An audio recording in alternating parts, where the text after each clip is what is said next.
So welcome back student. In the second part of the video from the chapter Ishwaran the Storyteller. So let me remind you what we studied in first part. We studied that Mahendra, who was a supervisor for a firm which provided supervisors for different construction sites. He in fact always had very odd postings, means he was sent at remote area where mainly no facilities amenities were available. Nevertheless, he acclimatized means adjusted in those areas quite easily.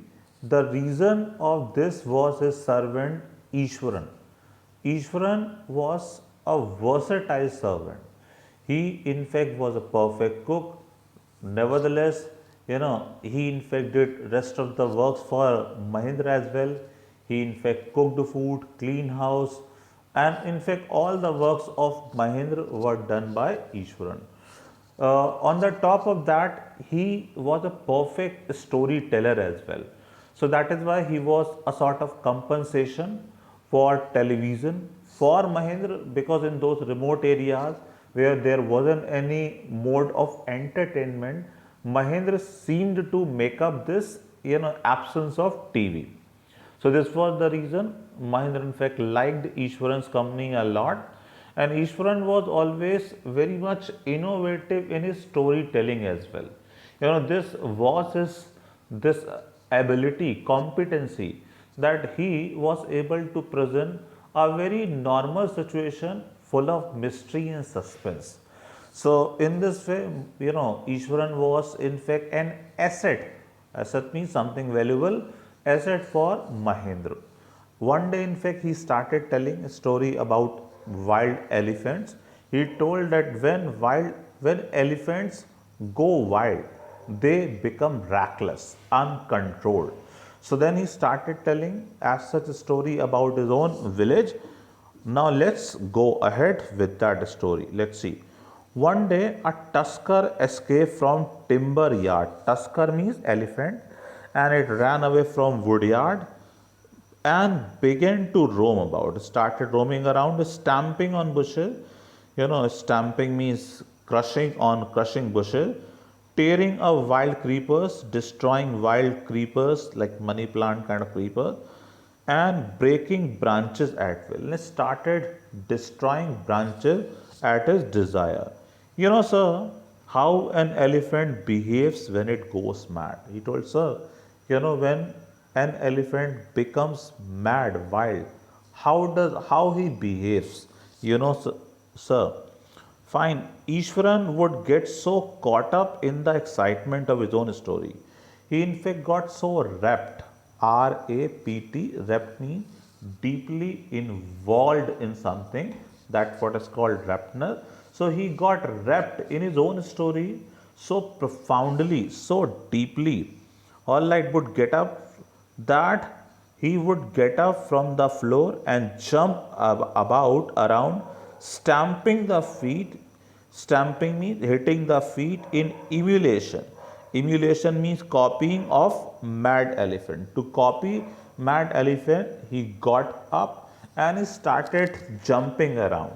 Alright, by jumping, he in fact imitated, aped, copied the way elephant was stamping his feet. Otherwise, elephant can't jump. Am I right?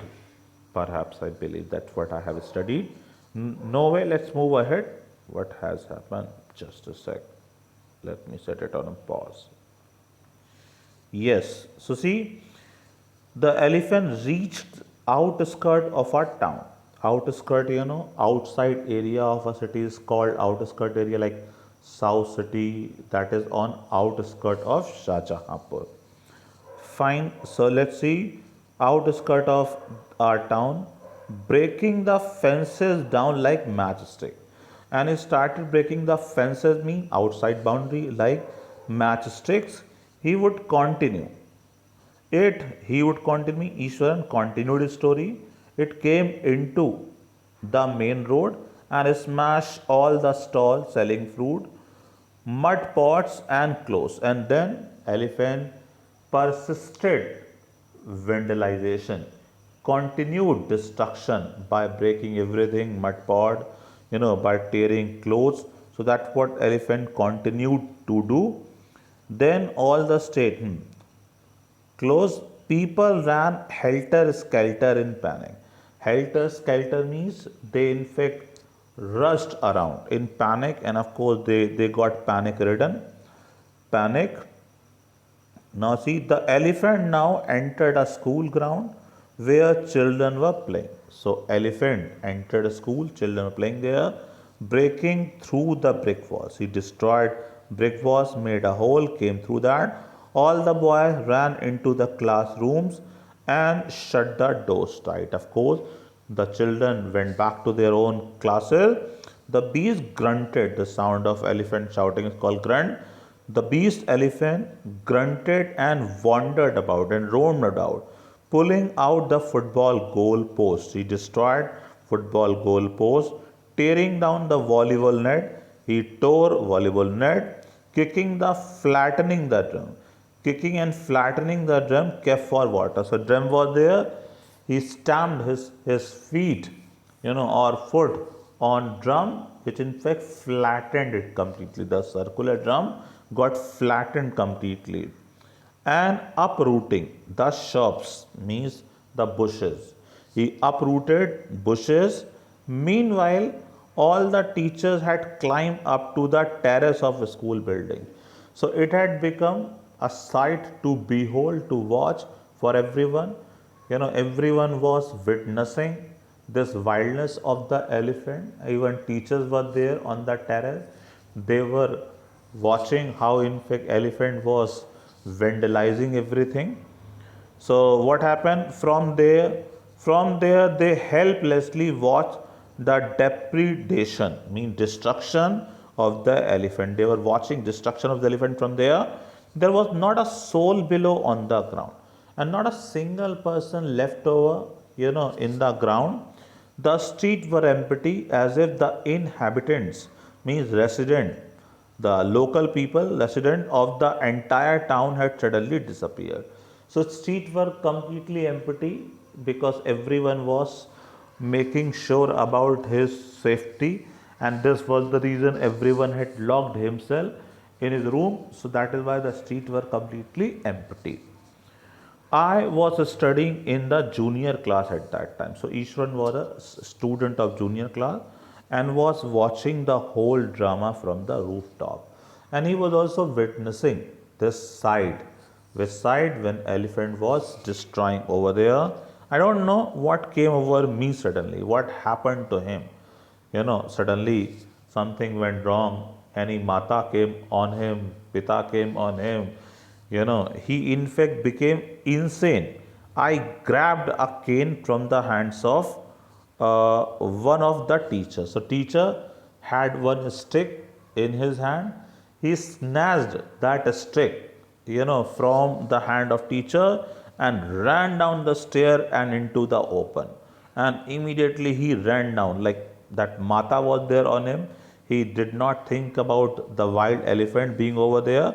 He snatched a stick from the hand of teacher, and then what happened? There came Shaktiman in him. Shaktiman.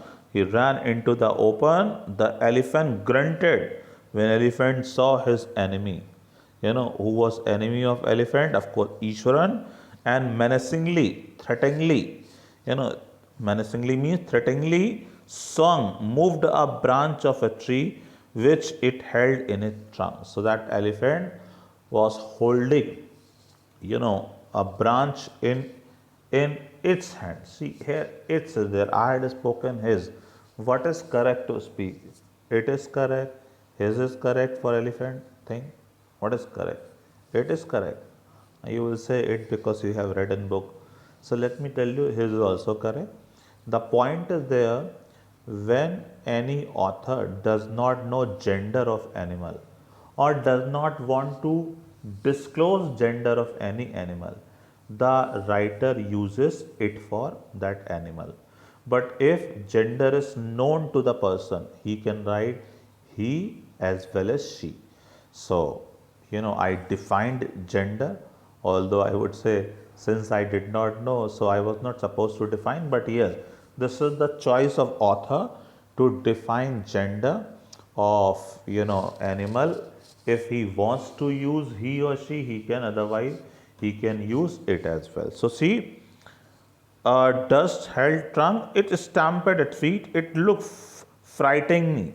But I moved slowly towards it. But Ishwaran, a dangerous boy, started advancing towards elephant. Let's imagine a battle is gonna be. A little boy of junior class, and in front of him, an elephant. Who will win? Let's see ahead. People were watching the scene hypnotized, and they were completely hypnotized from nearby housetops. So they were beholding this approaching battle from their housetops. The elephant looked at me red eyed. Eyes of elephant were red completely, ready to rush toward me. Elephant was ready to, to stamp him completely. It lifted its trunk and thumped it loudly. An elephant, what elephant did? Twisted, lifted his trunk, raised his trunk, and trumpet loudly. And trumpet means hit loudly. At that moment, I moved forward and moved forward, and what I did, and mustering all my strength.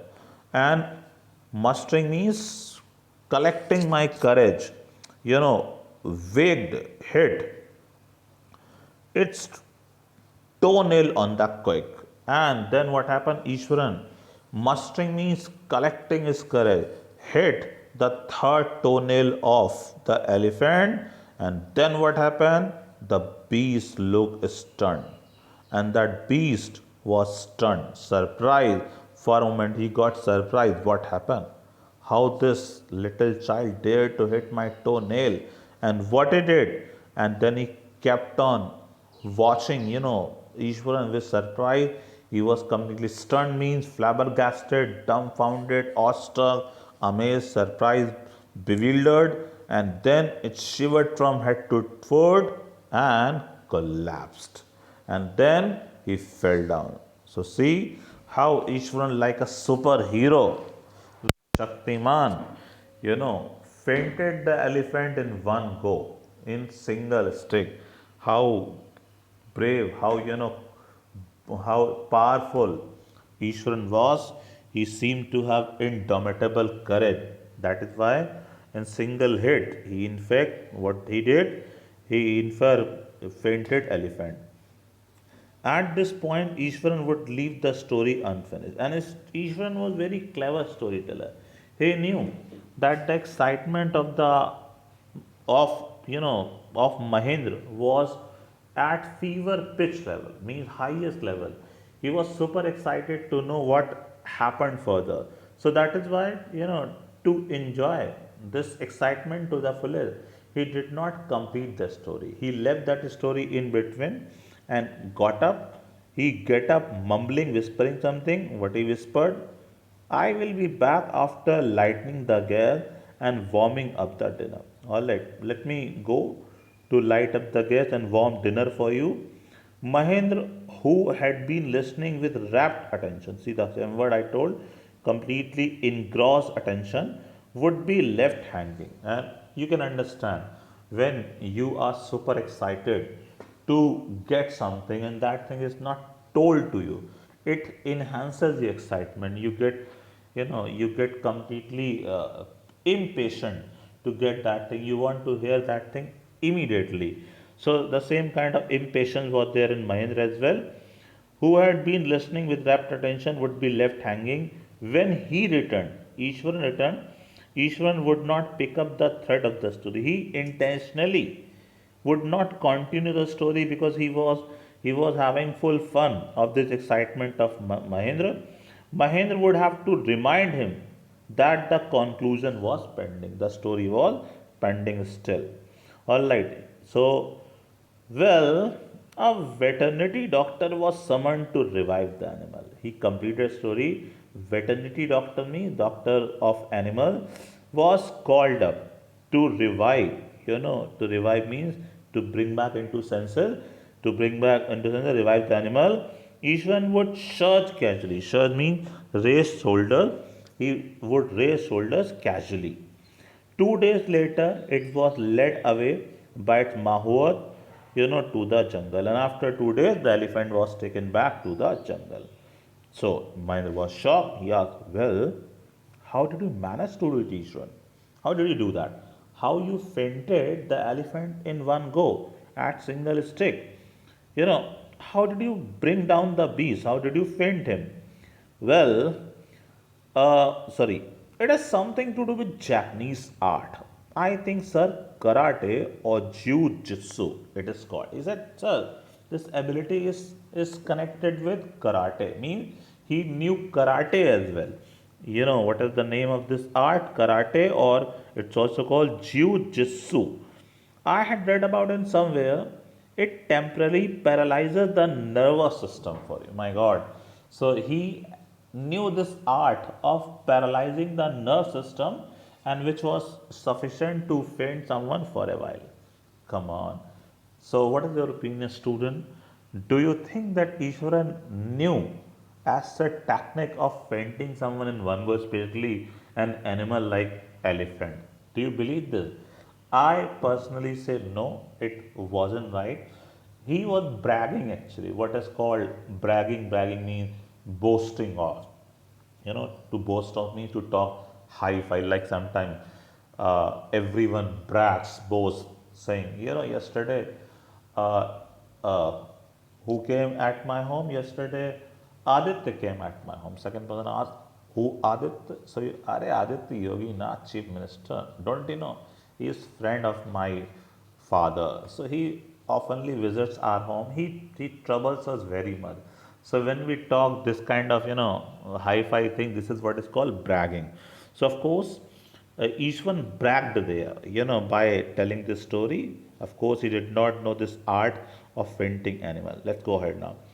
So not a day passed without Ishwaran recounting some story. Every day, Ishwaran had to tell a story packed with adventure, horror, and suspense. In which what was there? Adventure was there, horror was, suspense was there. Whether the story was credible or not did not matter. Whether it was trustworthy, real, unreal, but every day he had to coin a story. Mahendra enjoyed listening to it because of the inimitable way in which it was told. Alright, inimitable means completely copied, in which it was told. Ishwaran seemed to more than make up for the absence of TV in Mahend's living quarter. So, the way I told before, it looked that he was a perfect substitution of television in Mahend's quarter, where there wasn't a possibility of TV. So, it seemed that Mahendra was a complete substitution of that.